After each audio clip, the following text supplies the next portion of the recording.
Praise the lord. అందరూ బాగున్నారా? ప్రియ సహోదరి సహోదరుడా, మనము చాలాసార్లు దేవుడు అప్పగించిన ఏదైనా బాధ్యత ఉన్నప్పుడు ఆ బాధ్యతను కంటిన్యూ చేయాలంటే చాలాసార్లు భయపడతా ఉంటాము. ఒక ఉద్యోగంలో మనం స్థిరంగా ఉంటే ఆ ఉద్యోగాన్ని కరెక్ట్గా కంటిన్యూ చేయడానికి మనం చాలా బాధపడతా ఉంటాం. ఎందుకంటే కొన్ని ప్రాబ్లమ్స్ మనం ఎదుర్కొంటా ఉంటాం కాబట్టి. సో ఆ ప్రాబ్లమ్స్ వచ్చినప్పుడు అనిపిస్తుంది, ఈ ఉద్యోగం నేను వదిలిపెట్టేస్తే బాగుండు.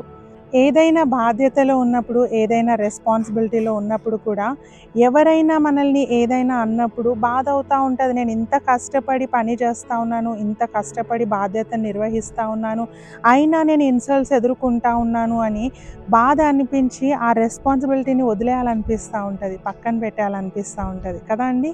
కానీ వాక్యం చెప్తా ఉంది, మీరు బలహీనులు కాకండి, మీరు ధైర్యం వదిలిపెట్టకండి, ధైర్యంగా ఉండండి, ధైర్యంగా ముందుకెళ్ళండి. తప్పకుండా దేవుడు మీ కార్యమును సఫలపరుస్తాడు.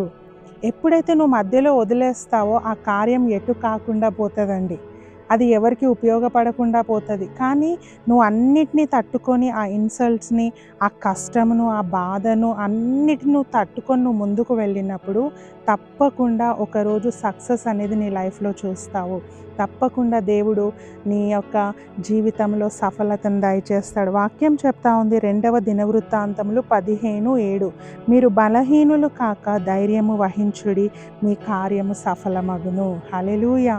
ఎప్పుడైతే నువ్వు ధైర్యంతో ముందుకు వెళ్తావో, బలహీన పడకుండా అయ్యో ఎందుకులే అని వదిలేయకుండా నువ్వు అలాగే కంటిన్యూ చేస్తూ ధైర్యంగా ముందుకు వెళ్తావో దేవుడు నీ కార్యం సఫలపరుస్తాడంట, దేవుడు నీకు సక్సెస్ ఇస్తాడంట.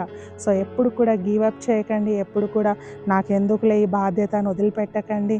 అన్నిటినీ భరిస్తూ ధైర్యంగా ముందుకెళ్ళండి. దేవుడు మీకు తోడై ఉన్నాడు. ఒకరోజు గొప్ప సఫలత మీకు ఆయన అనుగ్రహిస్తాడు. గొప్ప సక్సెస్ని మీరు సెలబ్రేట్ చేస్తారు. అట్టి కృప దేవుడు మనందరికీ దయచేయను గాక. God bless you.